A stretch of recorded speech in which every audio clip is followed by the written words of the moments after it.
राधे राधे, जय श्री कृष्णा। कैसे हैं आप सब लोग। आज मैं आपको एकादशी के बारे में बताने जा रही हूँ, जो है उत्पन्ना एकादशी। उत्पन्ना एकादशी आने वाली है। ऐसी मान्यता है कि उत्पन्ना एकादशी का व्रत रखने से मनुष्य के पिछले जन्म के पाप भी नष्ट हो जाते हैं। वो तो आपको पता ही होगा कि जो एकादशी की शुरुआत होती है, ये सबसे पहली एकादशी होती है। जिसको भी व्रत आरंभ करने हैं वो आज इस एकादशी से आरंभ कर सकता है। उत्पन्ना एकादशी व्रत के प्रभाव से जातक को संतान सुख, आरोग्य और जन्म मरण के बंधन से मुक्ति मिलती है। इस बार उत्पन्ना एकादशी का व्रत 20 नवंबर को रखा जाएगा, जो कि आप 20 नवंबर से एकादशी का प्रारंभ कर सकते हैं। उत्पन्ना एकादशी का व्रत मार्गशीर्ष माह की कृष्ण पक्ष की एकादशी को रखा जाता है। ऐसी मान्यता है कि उत्पन्ना एकादशी का व्रत रखने से मनुष्य के पिछले जन्म के पाप भी नष्ट हो जाते हैं। उत्पन्ना एकादशी व्रत के प्रभाव से जातक को संतान सुख, आरोग्य और जन्म मरण के बंधन से मुक्ति मिलती है। तो जैसे मैंने आपको बताया, 20 नवंबर को अगर किसी को एकादशी के व्रत स्टार्ट करने हैं तो वो 20 नवंबर से पहली एकादशी स्टार्ट हो रही है, उससे एकादशी के व्रत स्टार्ट कर सकते हैं।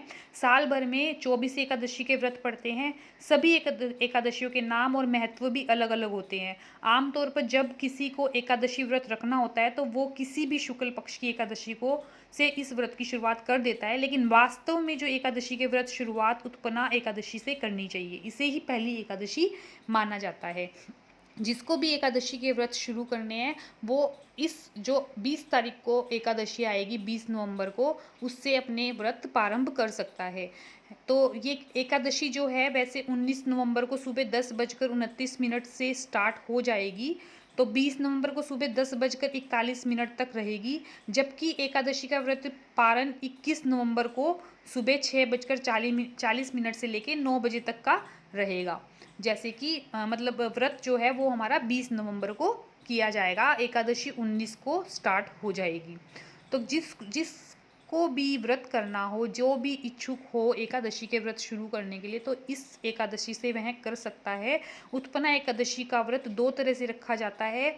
ये व्रत आप निर्जला भी रख सकते हो और फलाहारी या जलीय भी रख सकते हो। निर्जल व्रत को स्वस्थ व्यक्ति को ही रखना चाहिए, जो बिना जल के व्रत होता है, कुछ भी खाया पिया नहीं जाता। और जो अन्य लोग हैं जो बिल्कुल ऐसे नहीं रह सकते, वो फलाहारी व्रत कर सकते हैं, जिसमें आप फलाहारी चीज़ें खा सकते हो या जलीय व्रत रख सकते हैं। इस व्रत में दशमी को रात से ही भोजन नहीं करना चाहिए।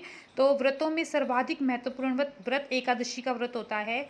एकादशी की नियमित व्रत रखने से मन की चंचलता समाप्त हो जाती है, आपकी सारी इच्छाएं पूरी होती है, घर में सुख शांति आती है, मनोरोग दूर होते हैं। उत्पन्ना एकादशी का व्रत आरोग्य, संतान प्राप्ति और मोक्ष के लिए किया जाता है। अगर आप व्रत की शुरुआत कर रहे हैं तो सब्सक्राइब कर लेना मेरे चैनल को। मैं आपको हर एक 24 की 24 एकादशी का अपडेट देती रहूँगी कि कौन सी एकादशी से क्या फल मिलेगा और किस चीज़ के लिए ये एकादशी होती है। धन्यवाद।